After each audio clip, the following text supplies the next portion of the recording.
Hello, love. Welcome to Feeling Fridays here on the Libran Key. These are messages for the highest and the greatest good of the Empath Collective and the Empath Journey here on Mama Gaia, part of the Elsh Collective, of course, empaths, light workers, star seeds, and healers, awakened and awakening souls. Know that if this message has found you and you have found it, that there is something here for you. That is always the intention that I put into these messages. And if you are first time here, welcome. If you are returning, welcome. Thank you for being here yet again and being a part of this family. Okay. I feel like this is going to be a really quick one. And funny enough, it started with the meditation. It was just messages were coming through very clearly, and it was spirit. I feel like they're going to be pretty broad. Whenever spirit comes in for a message, it is usually quite broad. We're dealing with and talking about some broader topics. And just as I was doing the introduction here, I had one of my guides come through who's actually quite mischievous. And now it's all making sense because this is connected. This message is connected to the mother wound, our own inner child, that's him coming through, and our willpower. I am working with these crystals here, bringing these energies into the reading with natural citrine, and this is a peach selenite. Peach selenite, okay? Can't really catch it, but it's a little translucent.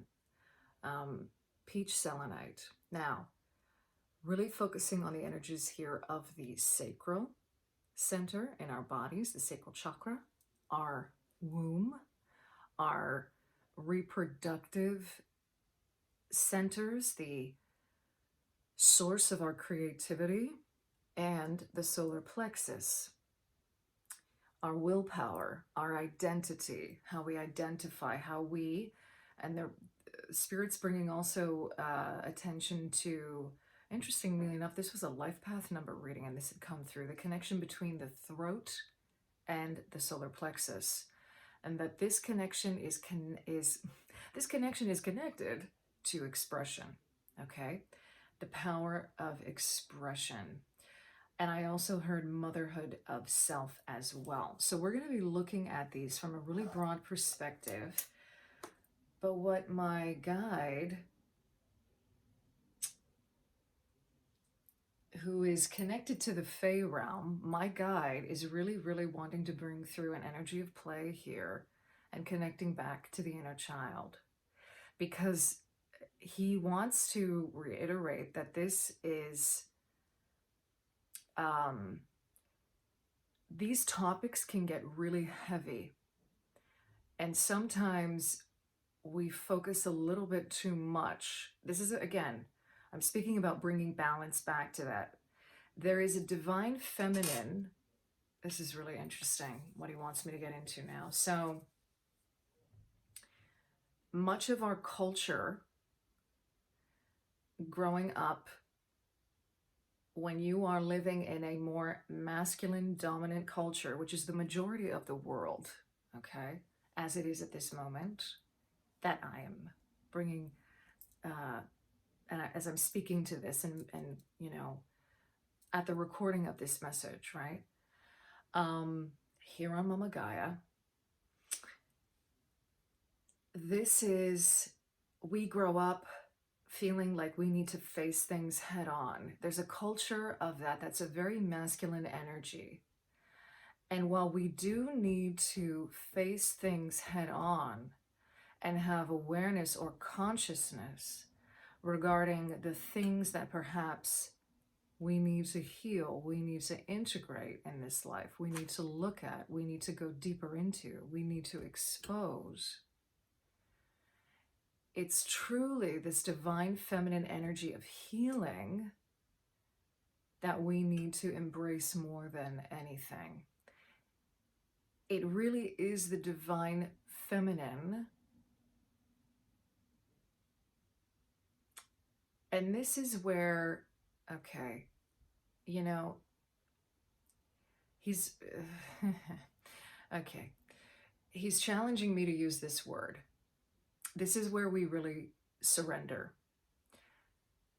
But again, he wants me to reiterate here, because this is something that we often misunderstand about surrender. This isn't just a passive giving up. Essentially, it's stopping a fight that is not going anywhere. Think of it like calling a truce.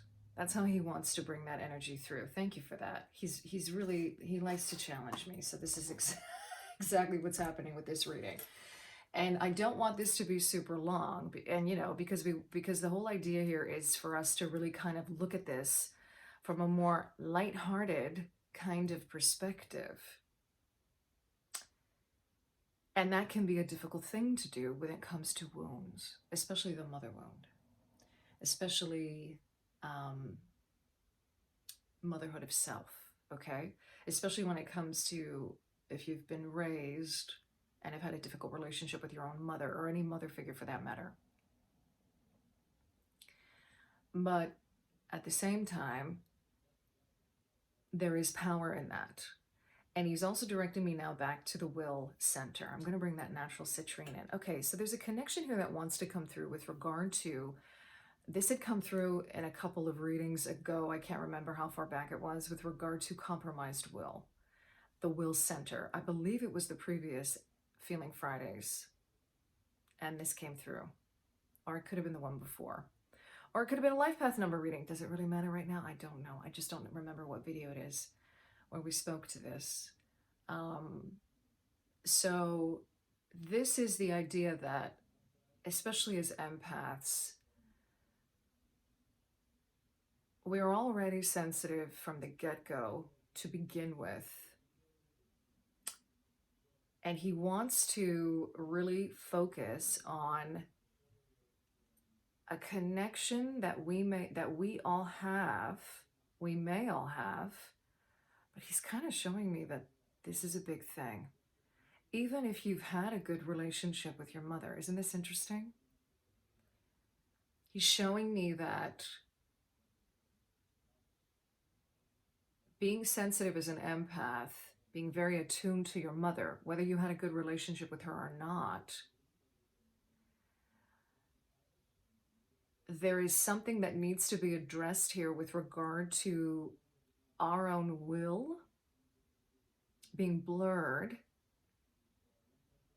through some kind of a mother wound. And the crazy thing is that you can have, this is what he's affirming this for me actually, you can have a mother wound that is still there, even though you've had a good relationship with your mother, but it could be ancestral, is what he's pointing me to. It's an ancestral wound that gets carried down. So these mother wounds, we have to see them from a broader perspective. This isn't just a situation of you and your particular relationship to your mother and a mother wound happening there. It's your mother's wound. It's the mother wound of the collective. It is ancestral. Okay, I'm going to stop there because this could go very, but Spirit wants to address this. Okay, and again, a topic like this can't just be addressed in one video, but we're going to touch upon an aspect of it here with regard to what they really want to focus on here is, interestingly enough, the willpower and the solar plexus center connected to the mother wound and the sacral, because that is the seat of the feminine, right? I'm going to be asking through the Rose Oracle here because this is the ultimate mama right here, like Mama Gaia, the Rose Oracle, the Rose Mother, and the Light Seers Tarot, which that tarot is just, it's been coming through a lot lately. Spirit's been picking it a lot for some reason. Rose without thorns. I just feel like collectively that's something that a lot of people are tuning into. You have a right to your joy, peace, sweetness of life. Okay. My guide wants me to pull this one out because it's really important. look at the card. This is why he wants me to pick it out, because this is the card that's underneath. Healing the mother line. All right, and he's showing me that's it. he's okay. We'll get to these. We'll get to the other two split parts of the deck, but this is essentially what it's all about. Healing ancestral work, mother line, and growing up. So the growing up aspect is what they are connecting here to the solar plexus. I'm going to read from the book on that because I feel like there's a teaching there we need to look at. Rose without thorns. You have a right to your joy, peace, sweetness of life. Okay, so what he's saying here is that one of the quickest ways that we can access our will, and by doing so, help to begin the healing process, or really what he's showing me here is transmutation of the mother wound. This is how we alchemize it, is we start by claiming a right to our joy. And if that's too hard for you right now, because joy is just that one word that's like, I don't even know what that is, start with what you are interested in. Start with the things that start with stuff you like, okay? Sarah Caldy talked about this in one of those videos that I'd mentioned. This was in a life path reading with regard to your life's purpose and following your life force.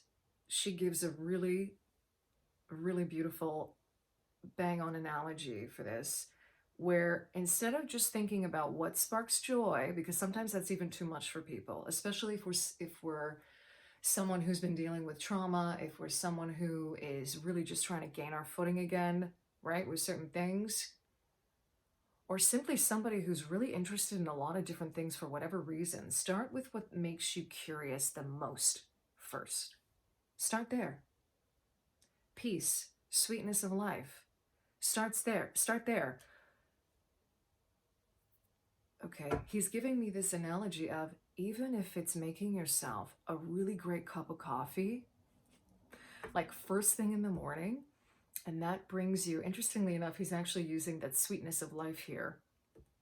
And that's like a little joy. This is another aspect. This is another way. Self-care is simply what he's saying here. If that's a little moment in your day that gives you peace, commit to that. Exercise your will to commit to this one little thing, and make it that it's something that in your mind is completely a non-negotiable. So what else in your life can you say is a non-negotiable? And make it the same thing. If another non-negotiable is brushing your teeth every morning because you don't want stank-ass breath, well then make drinking a coffee, which I think is hilarious. He's bringing this through right now. He likes to do this. He likes to be funny. Hilarious because coffee obviously makes your breath stink. Okay, so he's bringing that through to be like, just enjoy it. And okay, one of the things that this particular guide is great at doing and bringing light on here is also the paradoxes of life, okay? And how we can find a lot of different little, this is just a quick side note anyway, but sometimes the things that bring us sweetness, right, or the things that actually spark our curiosity may be in paradox to what we think we're supposed to be curious about. Just saying. Okay. And obviously, I must also say here that, you know, we got to emphasize here as well. These are things that are going to be healthy and functional. All right. That goes without saying. Healing the mother line, ancestral healing work, growing up. This is how we grow up. We start to take action on the things that we are interested in, the things that we are curious about. That is a way that we also step into our sovereignty, because essentially growing up, you could basically insert sovereignty in there. Okay, there's a transmission for this. I'm going to start with that right away. I'm going to hold this card up, and I invite you. You can place your hand on your heart. You can simply close your eyes, open your palms up to receiving, however, and of your own free will, of course, to participate in this. Here's the transmission. I reach all the way back to the original mother and I set all the mothers and myself free. That is a very, very powerful thing to say, okay? Healing is possible. It may not be straightforward or easy, but it's possible. It can be felt forward and back. Your ancestors, past and future, are singing with you. It's time to release our mothers all the way back for what they may not have been able to give. I'm going to read that one more time.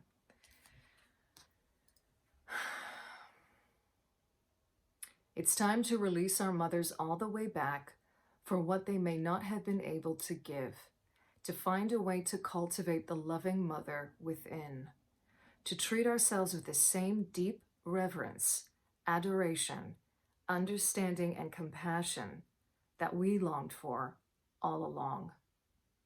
You can be that for yourself today.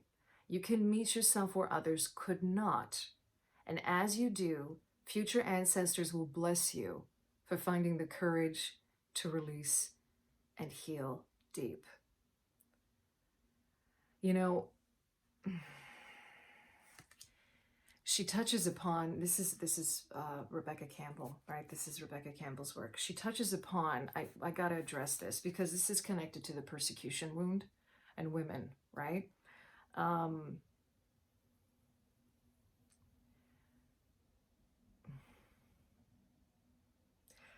So many born to mothers who were not mothered themselves. She's talking about mending the chain here, but I really want to read this part. Many of our ancestral lines have experienced brutal persecution and separation from the sacred feminine. This is how deep it goes, and this is why Spirit was bringing it in so broadly. Because essentially, the mother wound is directly connected to the separation from the sacred feminine in a world that has been dominated by masculine and especially toxic masculine energy and also toxic feminine energy, okay? It goes both ways. We've just been out of whack, period. We've been starved of the great mother's unwavering embrace and instead told to look only to a male god in the sky. Again, no female, no feminine in the picture, so to speak, right? She's there, but we relegate her to something that's been subjected, right? Or not as significant or subservient, right? So many were not taught to see the sacred in all things and the feminine in all her stages as sacred, powerful, and holy. This way of living has gone on for too long, and we're all being called to heal it on behalf of our ancestors, past and emerging, which I really love that she, thank you, Rebecca Campbell, for that. I really love that she mentions that, right? Because that really resonates for me as well, because time essentially is an illusion, and we're doing it energetically through a lineage that goes backwards and forwards. I just want to quickly show the reunion here. This is interesting because what I'm getting through, specifically Spirit and my guide bringing through here, is the reunion of the motherhood of self with the inner child. That's what I'm getting with this card. And the thorn, protection, boundaries, and clear communication. Now this is about making sure you're responsible. This is what's crazy, what's coming through right now. This is about you protecting your own inner child and also acknowledging that you did the best you could with what you knew as a child to protect yourself. Okay? I feel like some of us need to hear that. I won't get too into that though. I'm going to ask now through the Light Seers. Tarot, look at that. Two of Cups as I cut the deck, okay? Goes back to reunion.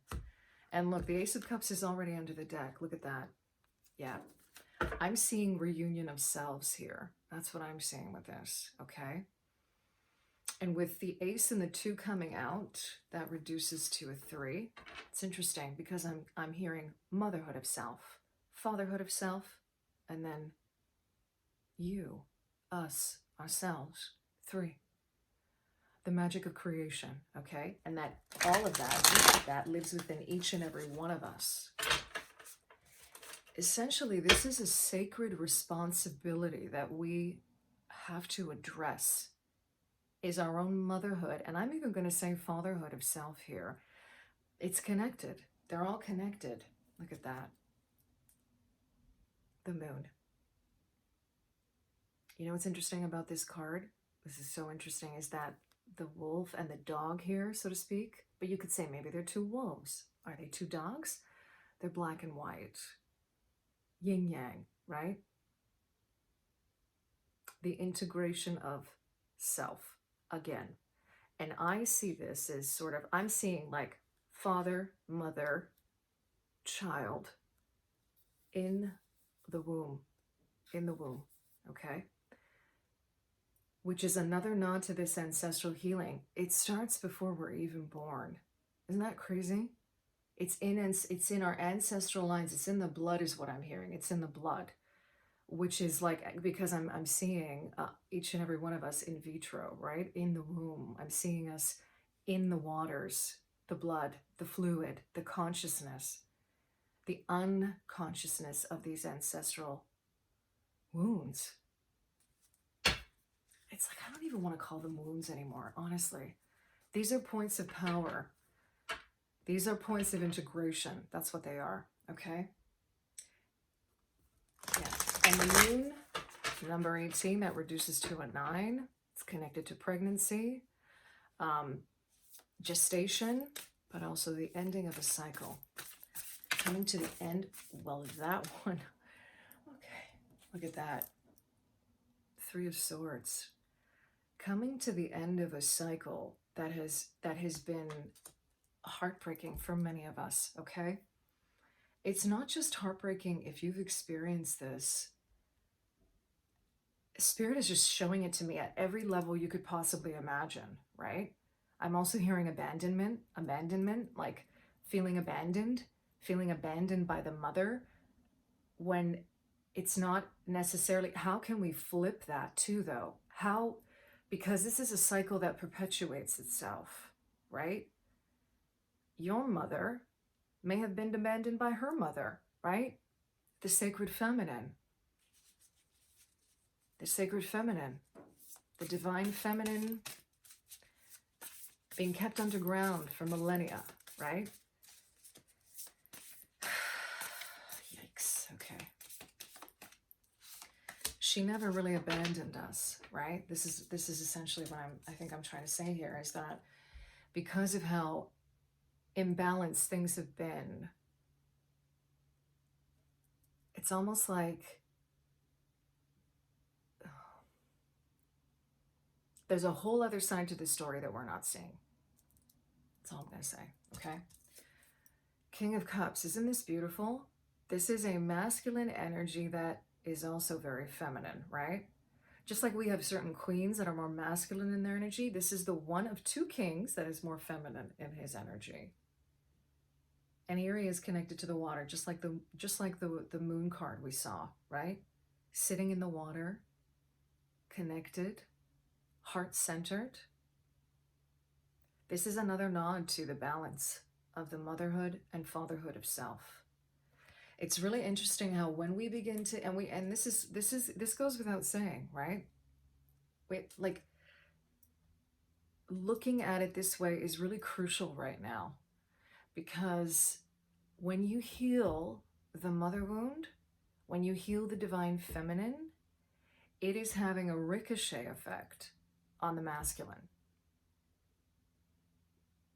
And it helps to heal that as well, okay? That's what this King of Cups coming through is like. And then the 6 of Cups, look at this. Look at the image on this card. This is why this light's, oh my goodness, the Empress is at the bottom of the deck. The sacred feminine. There's that moon again. There's that moon again. There's the 3. The power of creation. 6, the energies of Venus coming through, and balance, harmony. This young child, this is the inner child. You could see this as a man reminiscing on his childhood, right? Because the 6 of Cups is about nostalgia. But what's really coming through here for this message, thank you, Spirit, is this, the inner child.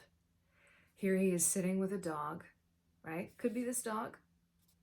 Could be a dog that he got that, you know, because he loved the dog when he was a child. But he's honoring his inner child by being with this dog. He's honoring his emotional body, right? This is Cups energy. I mean, need I say more with this beautiful Empress? This beautiful water energy again coming through. I'm hearing upholding the sacred feminine is upholding the mother within each and every one of us. Upholding the sacred feminine is upholding the mother in each and every one of us. And through upholding the mother in each and every one of us, we heal. We heal our mothers. We heal the lines, right? That's what we do. We heal it energetically. We don't allow it to repeat itself. Essentially, is what this is all about. It stops with us. It stops with us. The wounding, it stops with us, okay? I'm going to end it there. Yeah. Thank you, Spirit, for being here for these messages, and thank you to my guide. I thank you for being here with me, for sharing your time and energy with me in this space. Feel free to leave comments below if you've got anything to add to this, because we all carry pieces of this beautiful jigsaw puzzle, okay? Sending you so much love wherever you are. In love and liberation always.